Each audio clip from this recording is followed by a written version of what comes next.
ഇന്ത്യയുടെ cement sector structurally attractive സ്റ്റോറിയാണ്. After all India ലോകത്തെ സെക്കൻഡ് ലാർജസ്റ്റ് സിമെന്റ് പ്രൊഡ്യൂസർ ആണ്, nearly 700 million tons per annum install കപ്പാസിറ്റിയോടെ. പക്ഷേ സിമെന്റ് സ്റ്റോക്ക് മനസ്സിലാക്കുന്ന അത്ര എളുപ്പമല്ല. ഒരു സൈഡിൽ നമ്മൾ നോക്കിയാൽ ഇന്ത്യയുടെ പെർ ക്യാപിറ്റൽ സിമെന്റ് കൺസപ്ഷൻ ഇപ്പോൾ ഏകദേശം 280 മുതൽ 330 കിലോഗ്രാംസ് ആണ്. ഗ്ലോബൽ ആവറേജ് കമ്പയർ ചെയ്യുമ്പോൾ ഏകദേശം 470 മുതൽ 520 കിലോഗ്രാംസ് ആണ്. സിമ്പിൾ ആയിട്ട് നമ്മൾ പറഞ്ഞാൽ കമ്പനിക്ക് ഇനിയും വളരാൻ വലിയ ലോങ് ടേം ഗ്രോത്ത് ഓപ്പർച്യൂണിറ്റീസ് ഉണ്ടെന്നാണ് ഇത് സൂചിപ്പിക്കുന്നത്. എസ്റ്റിമേറ്റ്സ് പ്രകാരം സിമെന്റ് ഡിമാൻഡ് 2021 ഫൈനാൻഷ്യൽ മുതൽ 2025 ഫൈനാൻഷ്യൽ ഇടയ്ക്ക് ഡിമാൻഡ് ഏകദേശം 7% CAGR വളർന്നിട്ടുണ്ട്. അതുപോലെ 2025 ഫൈനാൻഷ്യൽ മുതൽ 2030 ഫൈനാൻഷ്യൽ ഇടയ്ക്ക് 7.5 മുതൽ 8.5 വരെ വളരും എന്നാണ് ഇവിടെ പ്രതീക്ഷിക്കുന്നത്. ഗ്രോത്ത് ഡ്രൈവേഴ്സ് എല്ലാം ഇവിടെ ക്ലിയർ ആണ്. Housing, affordable homes, rural demands, roads, railways, metros, irrigation, logistics, urban infrastructure എല്ലാം ഡിമാൻഡ് സപ്പോർട്ട് ചെയ്യുന്നുണ്ട്. എന്നാൽ ഇവിടെ നമ്മൾ ശ്രദ്ധിക്കേണ്ട ഒരു പോയിന്റ് ഉണ്ട്. സപ്ലൈയും അതുപോലെ തന്നെ അഗ്രസീവ് ആയിട്ട് എക്സ്പാൻഡ് ചെയ്യുവാണ്. 2026 ഫൈനാൻഷ്യൽ അതുപോലെ 2030 ഫൈനാൻഷ്യൽ ഇടയ്ക്ക് ഇൻഡസ്ട്രി 245 മുതൽ 255 മില്യൺ ടൺസ് പെർ ആനം പുതിയ കപ്പാസിറ്റി ആഡ് ചെയ്യാൻ വേണ്ടിയിട്ട് സാധ്യതയുണ്ട്. അതോടെ ടോട്ടൽ ഇൻസ്റ്റാൾഡ് കപ്പാസിറ്റി 915 മുതൽ 925 മില്യൺ ടൺസ് പെർ ആനം വരെ എത്തും. അപ്പൊ അതുകൊണ്ട് തന്നെ സിമെന്റ് സെക്ടറിൽ ഡിമാൻഡ് സ്ട്രോങ് ആകുമെന്ന് പറഞ്ഞാൽ മാത്രം പോരാ, ഇവിടെ pricing power, capacity utilisation, geography, logistic cost, fuel mix, അതുപോലെ ഓപ്പറേറ്റിംഗ് എഫിഷ്യൻസി, ഇതെല്ലാം ആയിരിക്കും ഏത് കമ്പനിയാണ് ശരിക്കും നല്ല പ്രോഫിറ്റ് ഉണ്ടാക്കുക എന്നുള്ളത് ഇവിടെ തീരുമാനിക്കുന്നത്. അപ്പൊ സിമെന്റ് ഒരു കമ്മോഡിറ്റി പ്രൊഡക്റ്റ് ആയതുകൊണ്ട് കസ്റ്റമറിന് ഒരു ബ്രാൻഡിൽ നിന്ന് മറ്റൊരു ബ്രാൻഡിലേക്ക് മാറുന്നത് വളരെ എളുപ്പമാണ്. സ്ട്രോങ് സൈക്കിളിൽ കമ്പനീസ് അഗ്രസീവ് ആയിട്ട് എക്സ്പാൻഡ് ചെയ്യും. പക്ഷെ അതേ സമയത്ത് തന്നെ ഓൺലൈനിൽ പുതിയ കപ്പാസിറ്റി വരുമ്പോൾ ഓവർ സപ്ലൈ ഉണ്ടായും അത് മാർജിനിൽ പ്രഷർ ക്രിയേറ്റ് ചെയ്യും. ഇതിൽ ഏകദേശം 40-ലധികം ലിസ്റ്റഡ് കമ്പനീസ് ഉണ്ട്. അപ്പൊ ഈ ഒരു വീഡിയോയ്ക്കായിട്ട് ഈ ഒരു കമ്പനീസ് നമ്മൾ അവരുടെ financial performance, capacity expansion plan, growth outlooks, margins, debt position, അതിൽ വാല്യൂഷൻ ബേസിൽ നമ്മൾ ഫിൽട്ടർ ചെയ്തിട്ടുണ്ട്. ഈ ഒരു ക്യാപിറ്റൽ ഇന്റൻസീവ് സിമെന്റ് സെക്ടറിൽ നമ്മുടെ ഫോക്കസ് മെയിൻ ആയിട്ട് മിഡ് ക്യാപ്പും ലാർജ് ക്യാപ്പും ആയ സിമെന്റ് പ്ലേയേഴ്സിലാണ്. അപ്പൊ ഇവിടെ നമ്മൾ ഫൈനൽ ഷോർട്ട് ലിസ്റ്റിൽ 5 കമ്പനീസ് ആണ് നമുക്കുള്ളത്. സോ ഈ ഒരു ഫ്രെയിം വർക്ക് മനസ്സിൽ വെച്ചുകൊണ്ട് നമുക്ക് ഈ സിമെന്റ് കമ്പനീസിന്റെ അനാലിസിസ് നമുക്ക് തുടങ്ങാം. So let's begin today's video.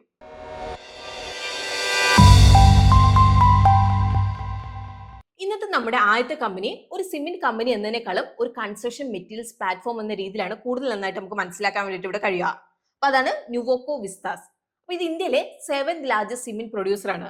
അപ്പൊ നിലവിൽ ഇൻസ്റ്റാൾഡ് കപ്പാസിറ്റി ഏകദേശം 25 മില്യൺ ടൺസ് പെർ ആനം ആയിരുന്നു. അപ്പൊ ഇതുവഴി കമ്പനിക്ക് ഇന്ത്യയിലെ സിമെന്റ് മാർക്കറ്റിൽ ഏകദേശം 3.5% മാർക്കറ്റ് ഷെയർ ഉണ്ട്. അപ്പൊ ഫൈനാൻഷ്യൽസ് മിക്സ്ഡ് ആണ്.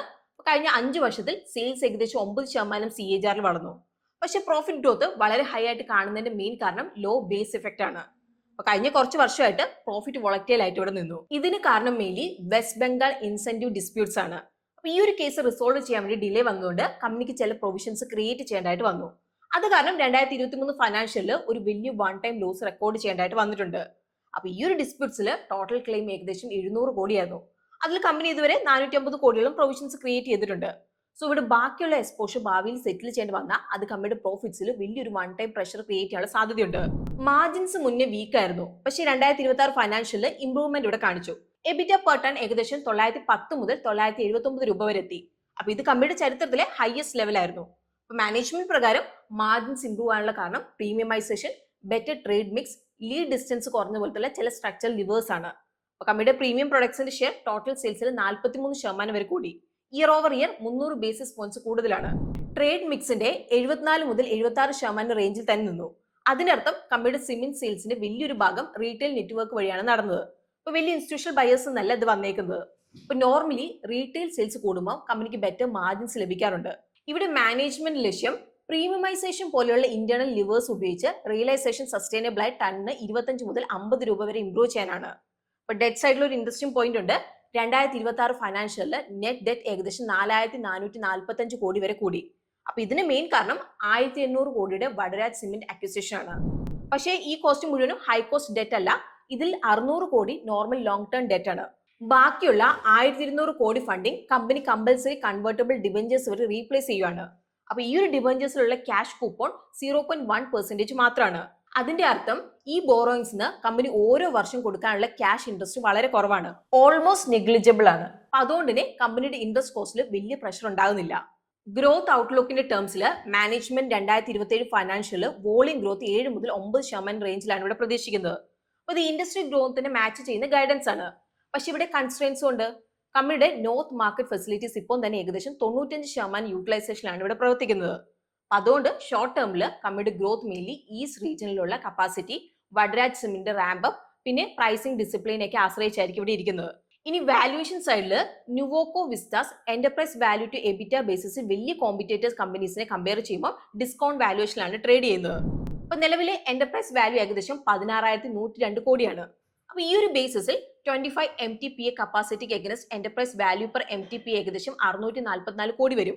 അപ്പൊ ഇത് പിയർ കമ്പനീസിനെ വെച്ച് നമ്മൾ കമ്പയർ ചെയ്യുമ്പോൾ ഏറ്റവും കുറവാണ്. ഇത് നമ്മൾ സിമ്പിൾ ആയിട്ട് പറഞ്ഞാൽ കോമ്പറ്റേറ്റേഴ്സിനെ വെച്ച് നോക്കുമ്പോൾ മാർക്കറ്റ് നുവോക്കോ വിസ്റ്റാസിന് ലോവർ വാല്യൂ ആണ് അസൈൻ ചെയ്തേക്കുന്നത്. എന്നാൽ ഈ ഒരു ഡിസ്കൗണ്ടിന് ഒരു കാരണം കൂടിയുണ്ട്. കമ്പനിയുടെ റിട്ടേൺ ക്യാപിറ്റൽ എംപ്ലോയ്ഡ് ഏകദേശം 7.1%, റിട്ടേൺ ഇക്വിറ്റി ഏകദേശം 4.1% മാത്രമാണ്. ഇത് വലിയ സിമെന്റ് കമ്പനീസിനെ വെച്ച് നമ്മൾ നോക്കുമ്പോൾ നല്ല കുറവാണ്. അതുകൊണ്ട് തന്നെ നുവോക്കോ വിസ്റ്റാസിന്റെ investment case mainly capacity value അതുപോലെ മാർജിൻ ഇംപ്രൂവ്മെന്റ് ബേസ് ചെയ്തിട്ടാണ്. എന്നാൽ സ്റ്റോക്കിൽ ഒരു സ്ട്രോങ് റീ റേറ്റിംഗ് വരണമെങ്കിൽ Vadraj integration, ROC improvement, cash flow അതുപോലെ ഡെറ്റ് റിഡക്ഷൻ വിസിബിൾ ആവണം. ഇനി ഇന്നത്തെ നമ്മുടെ അടുത്ത കമ്പനി വന്ന് ഇൻസ്റ്റോൾഡ് കപ്പാസിറ്റിയുടെ ബേസിൽ 5th ലാർജസ്റ്റ് സിമെന്റ് പ്രൊഡ്യൂസർ ആണ്. അപ്പൊ അതാണ് JK cement. Long term growth നോക്കിയാൽ ഇന്ത്യൻ സിമെന്റ് ഗ്രോത്ത് വളരെ സ്ട്രോങ് ആയിരുന്നു. അപ്പൊ കമ്പനിയുടെ സിമെന്റ് വോളിയം 11.6% CAGR വളർന്നു. ഇത് ഇൻഡസ്ട്രി ഗ്രോത്തിനേക്കാളും മുന്നിലാണ്. അപ്പൊ JK cement current capacity base ഏകദേശം 36 മില്യൺ ടൺസ് പെർ ആനം ആണ്. ഇതുവഴി കമ്പനിക്ക് ഇന്ത്യയിലെ സിമെന്റ് മാർക്കറ്റിൽ ഏകദേശം 5.1% മാർക്കറ്റ് ഷെയർ ഉണ്ട്. ബിസിനസ് മിക്സിന്റെ ടേംസിൽ ഗ്രേ സിമെന്റ് നെറ്റ് സെയിൽസിലേക്ക് ഏകദേശം 78% കോൺട്രിബ്യൂട്ട് ചെയ്യുന്നുണ്ട്. എന്നാൽ JK സിമെന്റിന്റെ main strength just grey cement അല്ല, കമ്പനിക്ക് വൈറ്റ് സിമെന്റും വോൾ പൊട്ടി ഫ്രാഞ്ചൈസി ഇവിടെ ഉണ്ട്. അപ്പൊ ഇത് സ്ട്രക്ചറലി അട്രാക്റ്റീവും ഹയർ മാർജിൻ ബിസിനസ് സെഗ്മെന്റ് ആയിട്ട് കണക്കാക്കുന്നത്. അപ്പോൾ ഫൈനാൻഷ്യൽസ് നമ്മൾ നോക്കുമ്പോൾ കമ്പനി കഴിഞ്ഞ 5 വർഷത്തിൽ 16% സെയിൽസ് ഗ്രോത്ത് ഇവിടെ നൽകിയിട്ടുണ്ട്. എന്നാൽ പ്രോഫിറ്റ് ഗ്രോത്ത് 7% മാത്രമായിരുന്നു. അപ്പോൾ പ്രോഫിറ്റ് കുറവായിട്ട് തോന്നുന്നതിന്റെ മെയിൻ കാരണം 2021 ഫൈനാൻഷ്യൽ പോസ്റ്റ് കോവിഡ് ഡിമാൻഡ് റിക്കവറിക്ക് ശേഷം കമ്പനിയുടെ പ്രോഫിറ്റ് ബേസ് വളരെ കൂടിയതാണ്. അപ്പോൾ കഴിഞ്ഞ 2-3 വർഷമായിട്ട് മാർജിൻസ് ബ്രോഡ്ലി സ്റ്റേബിൾ ആയിട്ട് തന്നെ ഇവിടെ നിന്നു. 2026 ഫൈനാൻഷ്യൽ കൺസോളിഡേറ്റഡ് എബിറ്റ മാർജിൻ ഏകദേശം 17.4%-ൽ നിന്ന് 2026 ഫൈനാൻഷ്യലിൽ എബിറ്റ 18% വളർന്ന് 2,318 കോടിയായി. അതുപോലെ എബിറ്റ പെർ ടണ്ണും 1,019 രൂപ എന്ന ലെവലിൽ തന്നെ ഇവിടെ കൺസിസ്റ്റന്റ് ആയിട്ട് നിന്നു. എന്നാൽ ബോട്ടം ലൈനിൽ അതർ ഇൻകത്തിന്റെ റോൾ നമുക്ക് ഇവിടെ ഒഴിവാക്കാൻ വേണ്ടിയിട്ട് സാധിക്കില്ല. ഹിസ്റ്റോറിക്കലി നമ്മൾ നോക്കിയാൽ അതർ ഇൻകം കമ്പനിയുടെ നെറ്റ് പ്രോഫിറ്റിലേക്ക് ഏകദേശം 18 മുതൽ 20% വരെ കോൺട്രിബ്യൂഷൻ നൽകി. 2026 ഫൈനാൻഷ്യലിലും അതർ ഇൻകത്തിന്റെ വലിയൊരു ഭാഗം ബാങ്ക് ഡിപ്പോസിറ്റും ഫൈനാൻഷ്യൽ അസറ്റ്സ് എന്നുള്ള ഇൻട്രസ്റ്റ് ഇൻകം വഴിയാണ് വന്നേക്കുന്നത്. അതായത് ഇവിടെ ഓപ്പറേഷൻസ് സ്ട്രോങ് ആണ്. എന്നാൽ പാറ്റ് മെയിൻ സിമെന്റ് ബിസിനസ്സിൽ നിന്ന് മാത്രമല്ല ഇവിടെ വരുന്നത്. ഇപ്പൊ ഡെറ്റ് സൈഡിൽ ബോറോയിങ്സ് കൂടുതലാണ്. അതിന്റെ മെയിൻ കാരണം കമ്പനി ഇപ്പോഴും അഗ്രസീവ് കപ്പാസിറ്റി എക്സ്പാൻഷൻ നടത്തുന്നതുകൊണ്ടാണ്. ഇപ്പൊ മാനേജ്മെന്റ് ലക്ഷ്യം 2030 ഫൈനാൻഷ്യലോടെ total cement capacity 50 million tons per annum വരെ കൂട്ടാനാണ്. ഇപ്പൊ 2026 ഫൈനാൻഷ്യലില് ബോറോയിങ്സ് ഏകദേശം 6,183 കോടി എത്തി. എന്നാൽ debt to equity ratio 0.88x കുറഞ്ഞു. ഇൻട്രസ്റ്റ് കവറേജ് ഏകദേശം 4.41x ഇംപ്രൂവ് ആയി. അപ്പൊ അതുകൊണ്ട് ഡെറ്റ് പൊസിഷൻ മാനേജബിൾ ആയിട്ട് തോന്നുന്നുണ്ട്. ഇപ്പം ഓപ്പറേഷനിൽ JK cement grey cement capacity utilisation 82%. അതിൽ ക്ലിങ്കർ യൂട്ടിലൈസേഷൻ 93%-ലാണ്. ഇൻഡസ്ട്രി യൂട്ടിലൈസേഷൻ നമ്മൾ നോക്കുവാണെങ്കിൽ ഏകദേശം 70%. അപ്പൊ നിയർ ടേമിൽ 2027 financial management double digit volume growth ഇവിടെ എക്സ്പെക്ട് ചെയ്യുന്നുണ്ട്. 23 MT ഗ്രേ സിമെന്റ് വോളിയം ടാർഗറ്റോടെ. Q4 FY26 ഒരു ടണ്ണിൽ ലഭിച്ച റിയലൈസേഷൻ ഏകദേശം 4,841 രൂപയായിരുന്നു. അതിനെ ബേസ് ചെയ്ത് നോക്കിയാൽ അഡീഷണൽ വോളിയം വളരുന്നതോടെ കമ്പനിക്ക് ഏകദേശം 1,450 കോടി അഡീഷണൽ റവന്യൂ ജനറേറ്റ് ചെയ്യാനുള്ള പൊട്ടൻഷ്യൽ ഇവിടെ ഉണ്ട്. ഈ ഗ്രോത്ത് സപ്പോർട്ട് ചെയ്യാൻ വേണ്ടി 2027 ഫൈനാൻഷ്യൽ ക്യാപെക്സ് പ്ലാൻ 3,500 മുതൽ 4,000 കോടിയാണ്. ഇത് 2026 ഫൈനാൻഷ്യൽ സെയിൽസിൽ ഏകദേശം 26 മുതൽ 30% വരുന്ന ഇൻവെസ്റ്റ്മെന്റ് ആണ്. ഇനി അടുത്ത 2-3 വർഷത്തിൽ മാനേജ്മെന്റ് പെർ ടൺ 150 മുതൽ 200 രൂപ കോസ്റ്റ് സേവിംഗ് ആണ് ഇവിടെ ടാർഗറ്റ് ചെയ്യുന്നത്. വാല്യൂഷൻ പ്രീമിയത്തിലാണ്. P ഏകദേശം 40x ആണ്. Enterprise value per million tons per annum basis നോക്കിയാലും സ്റ്റോക്ക് എക്സ്പെൻസീവ് ആയിട്ട് ഇവിടെ തോന്നുന്നുണ്ട്. എന്നാൽ ബിസിനസ് മിക്സ് ഇവിടെ ഡിഫറെന്റ് ആണ്. Strong volume growth, visible capacity expansion, കൂടാതെ വൈറ്റ് സിമെന്റും വോൾ പൊട്ടിയും ഉള്ള സ്ട്രോങ് ഫ്രാഞ്ചൈസി ഈ പ്രീമിയം വാല്യൂഷൻ സപ്പോർട്ട് ചെയ്യുന്നുണ്ട്. ഇനി നമ്മുടെ അടുത്ത കമ്പനി ഇൻസ്റ്റോൾഡ് കപ്പാസിറ്റിയുടെ ബേസിൽ ഇന്ത്യയിലെ 4ാമത്തെ വലിയ സിമെന്റ് മാനുഫാക്ചർ ആണ്. ഈ ഒരു കമ്പനിയുടെ മെയിൻ ഫോക്കസ് ലോ കാർബൺ മാനുഫാക്ചറിംഗിലാണ്. അതാണ് ഡാൽമിയ ഭാരത് ലിമിറ്റഡ്. അപ്പൊ കമ്പനിയുടെ സിമെന്റ് കപ്പാസിറ്റി പെർ ആനം ഏകദേശം 49.5 മില്യൺ ടൺസ് ആണ്. അപ്പൊ കപ്പാസിറ്റി ബേസ്ഡ് മാർക്കറ്റ് ഷെയർ ഏകദേശം 7.1%. ഗ്രോത്ത് നമ്പർ മിക്സ്ഡ് ആയിട്ട് തന്നെ ഇവിടെ നിന്നു. അപ്പൊ കമ്പനിയുടെ 5 ഇയർ സെയിൽസ് ഗ്രോത്ത് ഏകദേശം 8% മാത്രമാണ്. അതേസമയത്ത് കഴിഞ്ഞ 12 മാസം സെയിൽസ് ഗ്രോത്ത് ഏകദേശം 6% ആയിരുന്നു. അപ്പൊ കഴിഞ്ഞ 5 വർഷത്തിൽ പ്രോഫിറ്റ് ഗ്രോത്ത് ഓൾമോസ്റ്റ് ഫ്ലാറ്റ് ആയിട്ട് തന്നെ ഇവിടെ നിന്നു. എന്നാൽ കഴിഞ്ഞ 12 മാസത്തിൽ പ്രോഫിറ്റ് ഗ്രോത്ത് നല്ലപോലെ ഇവിടെ ഇംപ്രൂവ് ആയി, 54%. എന്നാൽ നമ്മളിവിടെ ശ്രദ്ധിക്കേണ്ട ഒരു പോയിന്റ് ഉണ്ട്. കഴിഞ്ഞ കുറച്ച് വർഷങ്ങളായിട്ട് ഡാൽമിയ ഭാരതിന്റെ പ്രോഫിറ്റ് ട്രെൻഡ് അത്ര സ്മൂത്ത് അല്ല.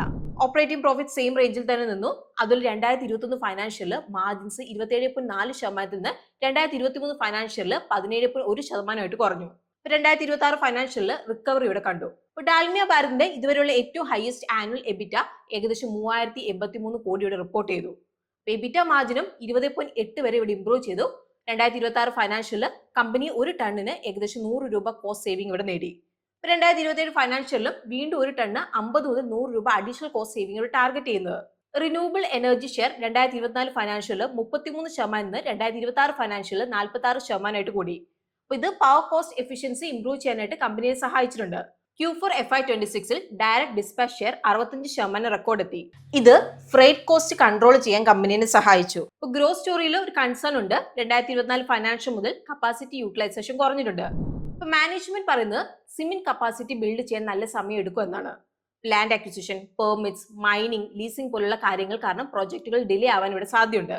അതുകൊണ്ട് തന്നെ ഫ്യൂച്ചർ ഡിമാൻഡ് വരുന്നതിന് മുമ്പ് തന്നെയായിട്ട് കമ്പനി ഇവിടെ കപ്പാസിറ്റി പ്രിപ്പയർ ചെയ്യുവാണ്. എന്നാൽ നിയർ ടേമില് ലോവർ യൂട്ടിലൈസേഷൻ, മാർജിൻ, അതിലെ റിട്ടേൺ റേഷ്യോസും പ്രഷർ ഉണ്ടാക്കാം ഇവിടെ.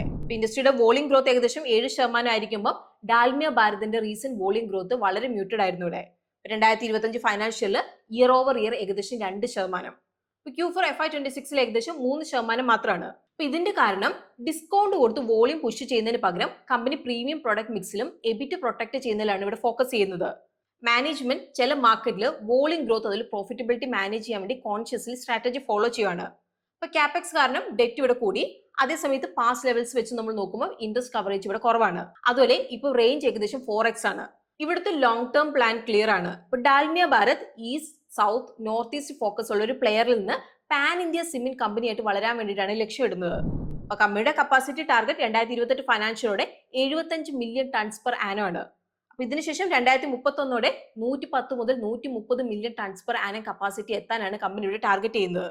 എന്നാൽ നമ്മളിവിടെ നോട്ട് ചെയ്യേണ്ട ഒരു പോയിന്റ് ഉണ്ട്. Cash flow from operations to EBITDA ratios കുറഞ്ഞിട്ടുണ്ട്. അപ്പൊ ഇതിന്റെ മെയിൻ കാരണം ക്യാഷ് വർക്കിംഗ് ക്യാപിറ്റൽ ഐറ്റത്തിൽ ബ്ലോക്ക് ആവുന്നതുകൊണ്ടാണ്. അപ്പൊ അതുകൊണ്ട് തന്നെ യൂട്ടിലൈസേഷൻ ഇംപ്രൂവ് ആവുകയും പുതിയ അസറ്റ്സ് നന്നായിട്ട് റാമ്പ് അപ്പ് ആകുകയും ക്യാഷ് കൺവേർഷൻ ബെറ്റർ ആവുകയും മാർജിൻസ് സസ്റ്റൈനബിൾ ആയി നിലനിൽക്കുകയും ചെയ്യുമ്പോൾ മാത്രമേ കമ്പനിക്ക് ഒരു മീനിങ് റീ റേറ്റിംഗ് കാണാൻ വേണ്ടിയിട്ട് ഇവിടെ സാധിക്കുള്ളൂ. ഇനി നമ്മുടെ അടുത്ത കമ്പനി ഇൻസ്റ്റോൾഡ് കപ്പാസിറ്റിയുടെ ബേസിൽ ഇന്ത്യയിലെ സെക്കൻഡ് ലാർജസ്റ്റ് സിമെന്റ് പ്രൊഡ്യൂസർ ആണ്. അപ്പൊ അതാണ് അംബുജ സിമെന്റ്സ്. അപ്പൊ അംബുജ സിമെന്റ്സിന്റെ സ്റ്റാൻഡ് അലോൺ സിമെന്റ് കമ്പനി ആയിട്ട് മാത്രം നമുക്കിവിടെ കാണാൻ വേണ്ടി പറ്റില്ല. അപ്പൊ ഈ ഒരു കോൺഗ്ലോമറേറ്റില് ഇപ്പൊ അംബുജ, ACC കൂടാതെ സംഗി, പെന്ന, ഓറിയൻ റിലേറ്റഡ് അക്വേർഡ് അസറ്റ്സും വരുന്നുണ്ട്. അപ്പൊ കമ്പനിയുടെ സിമെന്റ് കപ്പാസിറ്റി ഏകദേശം 109 മില്യൺ ടൺസ് പെർ ആനം ആണ്. അപ്പൊ ഏകദേശം 15% കപ്പാസിറ്റി ഷെയറോടെ. ഫൈനാൻഷ്യൽ സ്റ്റോറി അത്യാവശ്യം ഡൈനാമിക് ആണ്.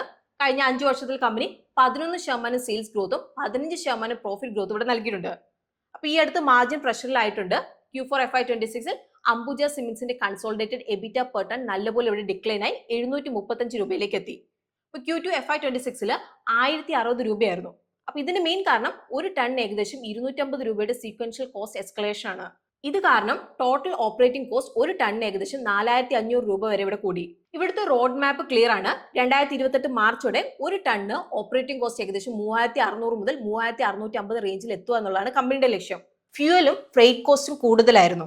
അതിന്റെ മെയിൻ കാരണം കമ്പനി അക്വയർ ചെയ്ത് പുതിയ അസറ്റ്സ് കൊണ്ടുപോകാൻ കൂടുതൽ ദൂരം ട്രാവൽ ചെയ്യേണ്ടതായിട്ട് ഇവിടെ വന്നതാണ്.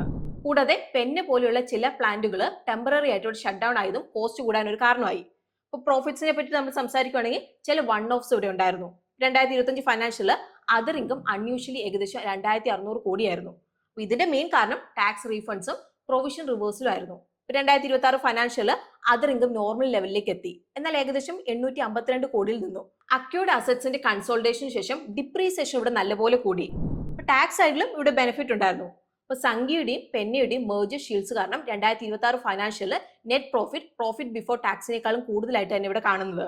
ഓപ്പറേഷണലി 2026 ഫൈനാൻഷ്യലില് consolidated cement sales volume year over year 16% വളർന്ന് 73.7 MT ആയി. ഇപ്പൊ Q4 FY26 consolidated ബേസിസിൽ capacity utilisation 77% വരെ ഇംപ്രൂവ് ആയി. അംബുജ സിമെന്റ്സ് കൂടുതലും നെറ്റ് ക്യാഷ് ലോ ബോറോയിങ് മോഡലാണ് ഇവിടെ ഫോളോ ചെയ്തത്.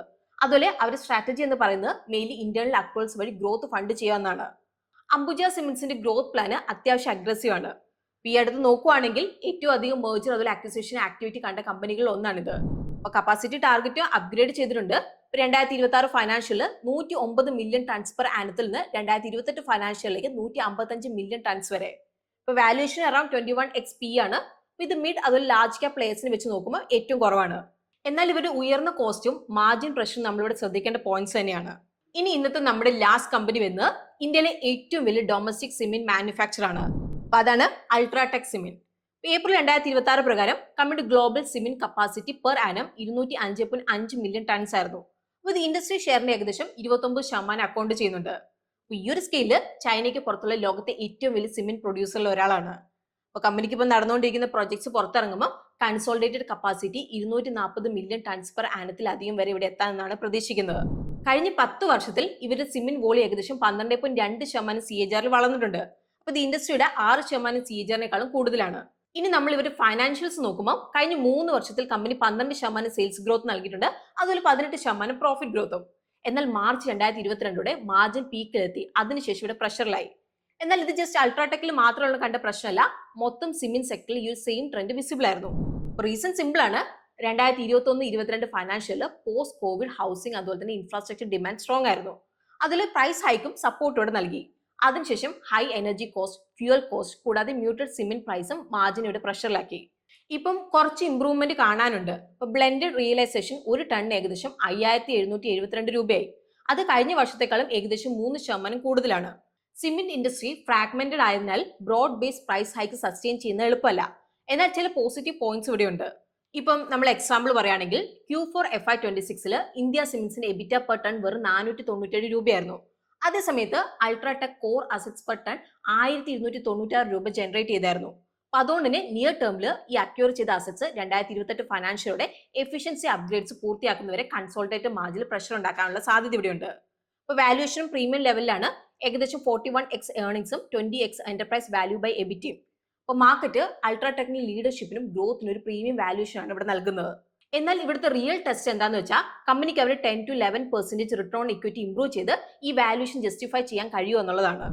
സോ ഇതായിരുന്നു ഇന്നത്തെ നമ്മുടെ സിമെന്റ് സെക്ടർ അനാലിസിസ്. അപ്പൊ ഇവിടെ നമ്മൾ industry demand, capacity expansion, margins, cost structure, valuation, അതിൽ മെയിൻ കമ്പനി വൈസ് ട്രിഗേഴ്സ് നമ്മൾ കവർ ചെയ്തിട്ടുണ്ട്. ഇനിയിപ്പം നിങ്ങൾ താഴെ കമന്റ് ചെയ്യുക, നിങ്ങളിപ്പോൾ സിമെന്റ് സെക്ടറിലെ ഏറ്റവും വലിയ ഗ്രോത്ത് ഫാക്ടർ ആയിട്ട് കാണുന്നത് എന്താണെന്നുള്ളത്. അതുപോലെ വരും വർഷങ്ങളിൽ ഏറ്റവും ശക്തമായിട്ട് ഏത് കമ്പനി ആയിരിക്കും മുന്നിൽ വരാൻ പോകുന്നതെന്നാണ് നിങ്ങൾക്ക് തോന്നുന്നത്. അത് നിങ്ങൾക്ക് താഴെ കമന്റ്സ് നമ്മളോട് ഷെയർ ചെയ്യാവുന്നതാണ്. ഇന്നത്തെ വീഡിയോ നമ്മൾ എഡ്യൂക്കേഷണൽ പർപ്പസിനായിട്ട് കവർ ചെയ്താണ്. ഇത് ഒരിക്കലും ഒരു ബയോ സെൽ റെക്കമെൻഡേഷൻ അല്ല. നിങ്ങൾ ഇതിൽ ഏതെങ്കിലും ഒരു കമ്പനിയിലേക്കൊക്കെ ഇൻവെസ്റ്റ് ചെയ്യുന്നതിന് മുമ്പായിട്ട് ഡീറ്റെയിൽ ആയിട്ട് റിസർച്ച് ചെയ്തതിന് ശേഷം മാത്രം ഇൻവെസ്റ്റ് ചെയ്യാൻ വേണ്ടിയിട്ട് നിങ്ങൾ ശ്രദ്ധിക്കണം. സോ ഇന്നത്തെ വീഡിയോ നിങ്ങൾക്ക് യൂസ്ഫുൾ ആയിട്ടുണ്ടെങ്കിൽ വീഡിയോ ലൈക്ക് ചെയ്യുക. സോ നമുക്ക് പുതിയൊരു വീഡിയോ ആയിട്ട് ഗ്രോ മലയാളം ചാനലിലൂടെ വീണ്ടും കാണാം. അതുവരെ take care, happy investing and bye from Rincy.